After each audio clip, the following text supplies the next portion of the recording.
Hello everyone, today we are going to learn basic Visual Studio Code HTML, how to add a blank line.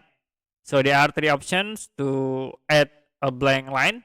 First, we can use the BR text. So you can type first and we can add for BR. Type against BR and then I will set into second text. Now you can save. And I will open to the browser to create the blank line in here. So the seconds we can use the paragraph tag, can type a paragraph first and the next paragraph again second. Can save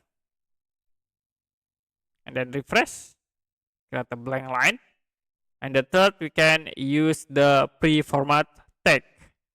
So you can type pre. You can insert the text inside the pre to create text. I will set into first. And then enter again twice. Second. Now you can save and refresh. It create the blank line. So if you delete these options, will be not show for the space between these text. Okay, you can click save and then refresh again like this. Okay, that's it for basic Visual Studio Code HTML, how to add a blank line.